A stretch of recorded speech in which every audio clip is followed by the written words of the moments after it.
On the fact that people are a little confused. They're not exactly sure where they're going. They might be having special events downtown. So I have clients and they come in and then they go out and they get tickets. And you know what?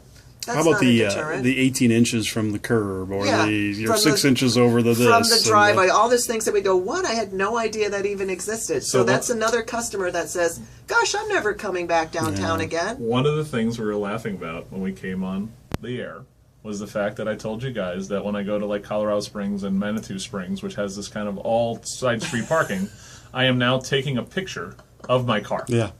I should have. So in relation to how far it's away, right. So if some schmuck parking attendant wants to say, "Oh, here's your $188 ticket because you're not 18 inches away," I will at least be able to have a picture of where my car was parked and say, "Now you said you've been taking pictures." We're like crazy people. I went out on 4th Avenue and they painted the curb. Well, it wasn't red and it wasn't yellow. It was somewhere in between. I was confused. Fuchsia? Possibly fuchsia. I thought, what does fuchsia mean? Can I park here, not park here? Right. So I parked and I took a photo of my car as proof, just in case. Yeah, it's, you're insane. So I'm okay with, you get a ticket. But $188, folks, come on. I looked at Phoenix was $57. We looked at New York was $115.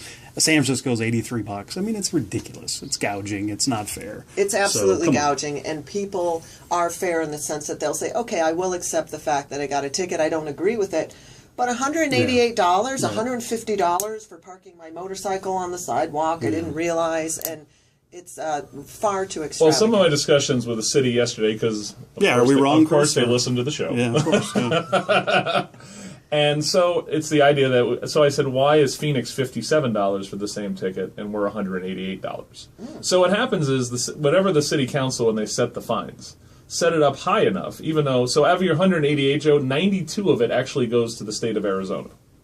Okay. All right, for administrative costs and that type of thing.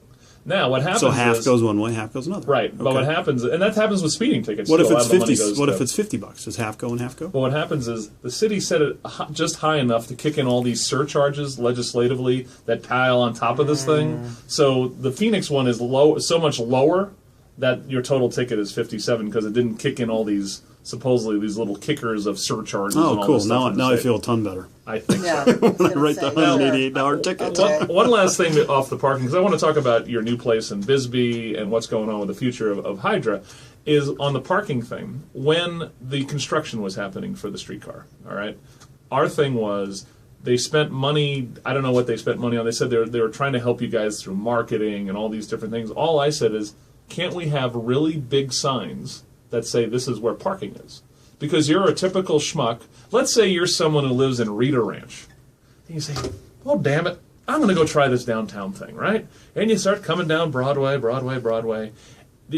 Now, I know the Pennington Garage is 3 feet, not too far from your place and Empire Pizza and all this stuff. And that's where I usually park, all right? But if you're someone just coming down Broadway, would you know the Pennington Street Garage is even a quick right turn off of Scott? No, would you know? There's not one damn sign to tell you it's there. I wouldn't know, and I'm laughing because we're constantly calling the signage people saying, okay, you come out from under the bridge, there's an arrow that goes to nowhere, people are taking rights, going around the block, and completely lost. You can't even, there's no sign to get into the garage. Yeah, it was unbelievable. The signage was so bad, and it took me 2 months of talking with the traffic folks to get signs saying businesses are open during construction. Everything takes... Finally, I said, well, the heck with it now, because it's almost done. I mean, and they looked at me like I was insane, like businesses are open, proper signage for parking, where normally you would have that in place long before. But there should be a giant sign right at, I think it's going to be the most dangerous corner in Tucson, which is right where Hotel Congress is. You're going to have U-turns, streetcars,